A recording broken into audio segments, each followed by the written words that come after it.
This video is of 1985, the ZL900 Eliminator. You know, really the only reason I'm doing this video is because I've been trying to do this, put this engine back together for almost a year. Between trying to get parts, between other kinds of issues, but you know, I just needed to at least show that the thing did get back together and it does run. I was only able to get half of the starter clutch parts, but you know, it was enough to make it work.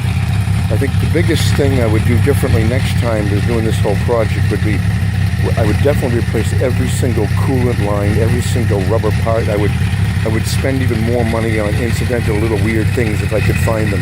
Chasing coolant leaks drove me crazy for weeks. Just every time you'd find one little leak and you'd fix it, all of a sudden another one would show up just from corrosion.